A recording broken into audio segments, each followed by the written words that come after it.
Hi friends, आज शुरू करते हैं आई हेट यू रीमेक का पार्ट 9। पिछले पार्ट में हमने सुना था ईपो आज हॉस्पिटल विजिट करने के लिए गया था। शाहजहान को इस बारे में भी पता था, मगर इस बारे में ईपो से पूछकर उसे पता नहीं करना चाहता था, क्योंकि वो श्योर था इसमें उसकी कोई भी बेनिफिट नहीं है। अब आगे की स्टोरी। शाहजहान ईपो का आने का वेट कर रहा था। वो उसे कुछ बातें करना चाहता था। वो लोग सेम ही घर में रहते थे, मगर एक दूसरे से वो लोग रेयरली ही मिल पाते थे। ये सब की वजह शाहजहान ही था। वो ईपो को हमेशा अवॉइड करने की कोशिश करता था। ईपो बहुत बार कोशिश करता था इस तरह की, वो ऐसा कोई सीन क्रिएट करता था जैसे वो लोग कोइंसिडेंस से मिल सके, मगर ईपो हमेशा फेल हो जाता था। ईपो अच्छे तरीके से जानता था जान उसे इग्नोर करने की कोशिश करता है। वो उसे देखना नहीं चाहता, उसे बातें नहीं करना चाहता था। ईपो के बाद बहुत ज़्यादा हर्ट फील होता था। वो जिस पर्सन को इतना ज़्यादा प्यार करता है, ट्रूली लव करता है, वो उसे इग्नोर कर रहा है। ईपो का पेशेंस तो अब जवाब देने लगा था, मगर वो शाहजहान को कोई भी फोर्स नहीं करना चाहता था या फिर उसे अनकंफर्टेबल फील कराना नहीं चाहता था। वो शाहजहान के लिए कुछ भी करने के लिए तैयार था, जिससे वो उसे माफ़ कर सके और उसे एक सेकंड चांस दे। ईपो बहुत सारे मीटिंग ख़त्म करने के बाद ठीक 7 बजे वो जल्दी जल्दी घर वापस आ जाता है। वो रेयरली ही घर से बाहर रहता था। अपने दोस्तों के साथ फ़ोन करने के लिए कभी कभी ही जाता था। उसे पता था शाहजहान उसे इग्नोर कर रहा है, मगर बहुत जल्दी घर वापस जाकर जहान के साथ क्लिमसी हो सके, जिससे जहान उसके प्यार में पड़ सके। ईपो तो जहान के प्यार में पूरी तरह ऑब्सेस्ड था।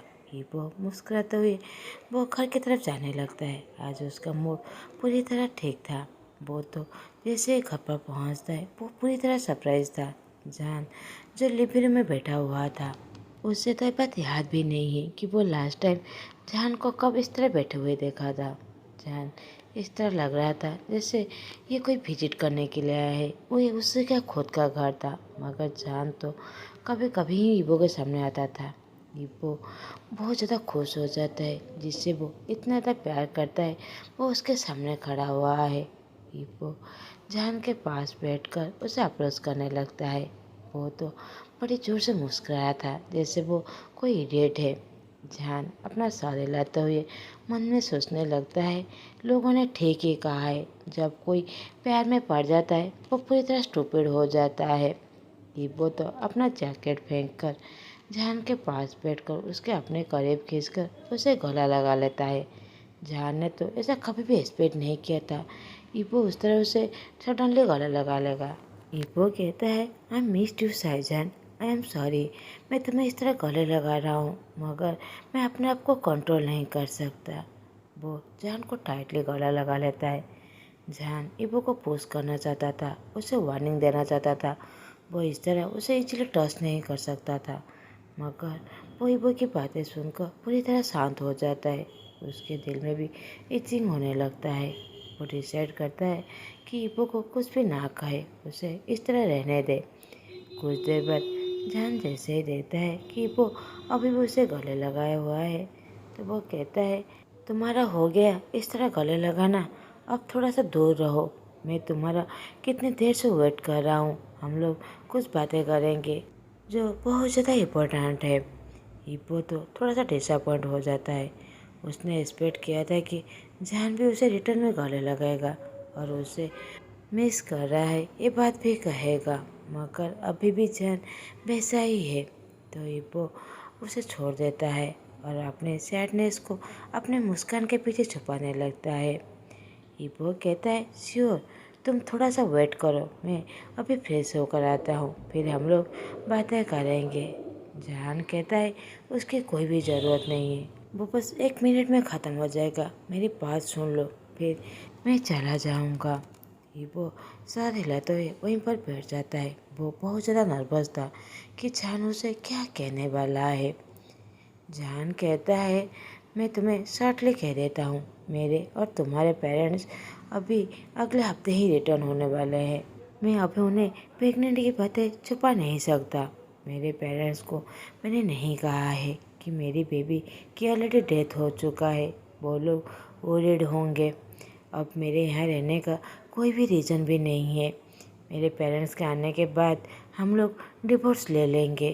जान की हर बात ईपो के दिल पे लग जाता है। ईपो अपना सर हिलाते हुए जान को शोल्डर को पकड़ते हुए कहता है, मैं तुम्हें डिवोर्स नहीं देना चाहता। मैंने कहा ना, मैं तुम्हें बहुत ज़्यादा प्यार करता हूँ।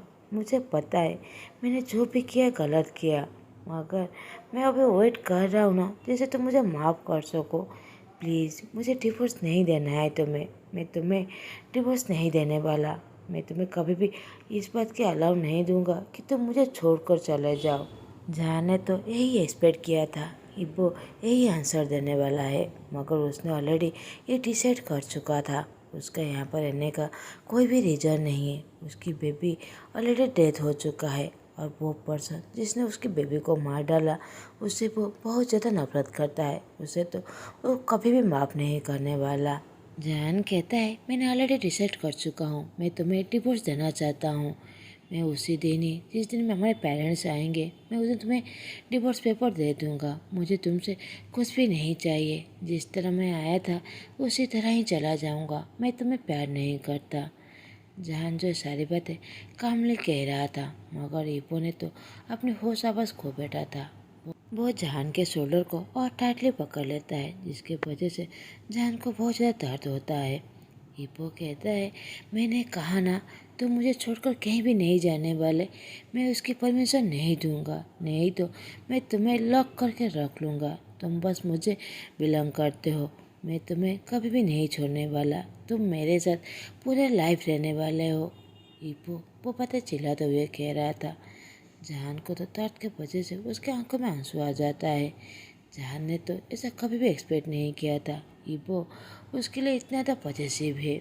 ईपो जहान की एक्सप्रेशन जैसे ही देखता है, वो उसे छोड़ देता है और उसे टाइटली गले लगा लेता है। जहान तो स्ट्रगल करने लगता है उसे छुड़ाने के लिए, मगर ईपो कहता है, तुम मुझे बिल्कुल भी नहीं छोड़ के जा सकते। तुम बस मेरे हो।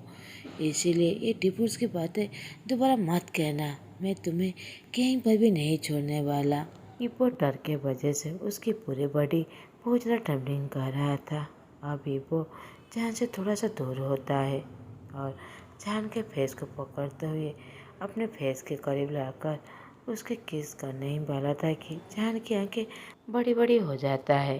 तो जान ईपो को पुश करने लगता है, जिसके वजह से ईपो जान के दोनों रिस्ट को टाइटली पकड़ लेता है और वो जान को रफली किस करने लगता है। वो तो जान के लोअर लिप को बाइट भी कर देता है। दर्द के वजह से जान जैसे ही अपना मुंह खोलता है तो ईपो को चांस मिल जाता है। वो जान को रफली किस करने लगता है। अब जान कोई स्ट्रगल नहीं करता। वो अपनी आंखें को बंद करते हुए ईपो के किस को रिटर्न करने लगता है। वो खुद भी नहीं जानता था वो उसे किस क्यों कर रहा है। ईपो किस को ब्रेक करते हुए वो जान के नेक को भी किस करने लगता है और वहाँ पर हिकी बाइट देने लगता है। ईपो तो जान के ड्रेस को चीरने ही लगता है। जैसे ही जान अपने सेज में वापस आता है, वो चिल्लाते हुए कहता है, ईपो प्लीज़ रुक जाओ। अगर तुमने ऐसी कोई भी हिम्मत की, मेरी परमिशन के बगैर मुझे छूने की कोशिश की, तो फिर मैं तुम्हें कभी भी माफ़ नहीं करूँगा। वो तो बहुत ज़्यादा पैनिक करने लगा था। वो ईपो के साथ कोई भी सेक्स नहीं करना चाहता। वो उसे कभी भी माफ़ नहीं करना चाहता था, या फिर वो उसके साथ दोबारा प्रेग्नेंट नहीं होना चाहता। वो इस हार्टलेस इंसान के साथ कभी भी नहीं रहना चाहता था, जिसके साथ वो अभी डिवोर्स लेने वाला है। वो इस तरह कोई दोबारा गलती नहीं करना चाहता था। ईपो कहता है, क्या तुम मुझे इतना ज़्यादा नफरत करते हो कि तुम हर बार मुझे इस तरह पोस करते हो? मैं तुम्हें बहुत ज़्यादा प्यार करता हूँ। मैं कुछ भी करने के लिए रेडी हूँ, मगर तुम मुझे अकेला छोड़ना चाहते हो। क्या तुम मुझे इतना ज़्यादा नफरत करते हो कि तुम मेरे साथ रहना नहीं चाहते? तुम बस मुझे इसलिए पनिश कर रहे हो क्योंकि मैंने अपनी बेबी को मार डाला। अगर हमारे बेबी नहीं मरा होता तो फिर मुझे तुम कभी भी डिवोर्स नहीं देते ना। ईपो अभी भी जान के ऊपर ही था। जान कहता है, हाँ मैं तुम्हें बहुत ज़्यादा नफरत करता हूँ। अगर मेरी बेबी आज भी जिंदा होता तो भी मैं तुम्हें डिवोर्स लेता। तुम्हें लगता है मैं बस तुम्हें इसलिए नफरत करता हूँ क्योंकि तुमने मेरे बेबी को मार डाला? नहीं, याद करो, तुमने मुझे ड्रग किया था, मेरे साथ रेप किया था, तुमने मेरी वर्जिनिटी छीना था, जो मैं इतने सालों से अपने मिस्टर राइट के लिए रखा हुआ था। मेरे पास बहुत सारे रीजन है तुम्हें नफरत करने के लिए। तुमने मेरी लाइफ, मेरी खुशियाँ डिस्ट्रॉय कर दिया है। वो चकल करते हुए गुस्से से नाल हो जाता है। वो जान तो उसे इस तरह देखकर पूरी तरह डर गया था। वो कहता है, मिस्टर राइट? कौन है वो बास्टर्ड जो तुम्हारा मिस्टर राइट है? तुम मेरे पीछे किससे मिलने गए थे? कौन है वो बास्टर्ड जो मुझे बिलोंग करता है? अगर उसे किसने छूने की कोशिश की तो मैं उसे मार डालूंगा। वो तो बहुत जोर से चिल्ला रहा था। जान घबरा गया था कि वो अब क्या कहे जब वो बास्टर्ड कोई एग्जिस्ट ही नहीं करता।